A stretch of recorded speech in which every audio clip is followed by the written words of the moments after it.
Nothing to give but my heart. Chapter 1 Inspection. In a dark room, Shenchi was lying alone on a big soft bed, barely covered under the quilt. Tonight was her wedding night with the Yi family's second young master. However, there were no weddings nor banquets, there was only the rear view of a middle-aged man in a wheelchair and his unkind words, "Wash her clean and send her to my bed. I want to inspect her." Inspect her? To him, she was just a commodity for their mutually beneficial exchange. Suddenly, the door opened, and Shenchi's entire body tensed up as she grabbed the quilt tightly. Rumor had it that the second young master of the Yi family was a hideous man with a violent temper. It was said that after he turned impotent due to his disability, he had been moodier than ever. There were even rumors that he had jinxed his 5 ex-wives to death. Thus, no one in the city, even those who were eyeing the wealth of the Yi family, dared to marry off their daughters to him. However, the Shen family was an exception. The Shen family was in a dire financial state because their company's source of capital had been cut off, and they were on the verge of bankruptcy. Her father's decision to take up a loan from high-interest loan sharks had plunged the group and the Shen family into greater crisis. Debt collectors showed up one after another and viciously threatened to kill them. It was at that time their savior, the Yi family, appeared. Her parents were reluctant to sacrifice her innocent younger sister, so in turn, they sent her, who was a divorcee, to them.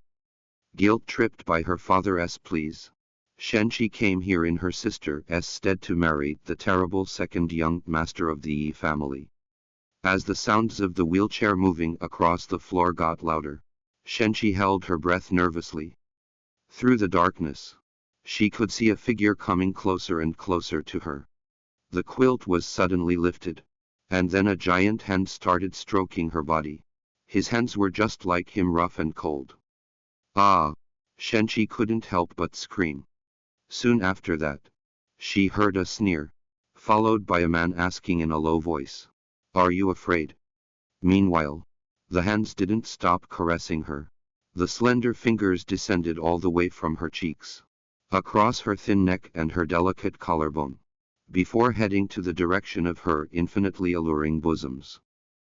Shenchi grabbed the quilt tightly, trying her best not to escape. He didn't pause there. Instead, he ran his fingers along her lower abdomen without stopping, and as his hands went lower and lower, "Stop! Stop!" When he was about to touch her sensitive parts, Shenchi finally couldn't bear it anymore and grabbed his big hand. It was said that sexually dysfunctioned men were usually psychologically twisted and had special kinks, such as sexual abuse. Thinking of this, Shenqi's body shuddered even more intensely as she stammered, "Why, young Master Yi, can you please stop?" No." Her body instantly stiffened, and he could obviously feel her trembling since she was grabbing onto his hand. Her, how innocent. You are truly a great actress. Huh. Stop trying to pretend that you're still a virgin. His cold voice was filled with mockery. Lying on the bed, Shenchi's pupils constricted after hearing his words. Could it be that he? The next second, the lights were switched on before her eyes closed involuntarily. The man withdrew his hand as he glared at her with his sharp eyes.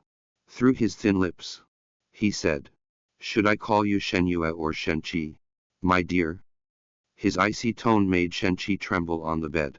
As soon as she opened her eyes, she was met with a pair of deep and cold eyes. Welcome to download Flipread app to read Nothing to Give But My Heart novel full story online.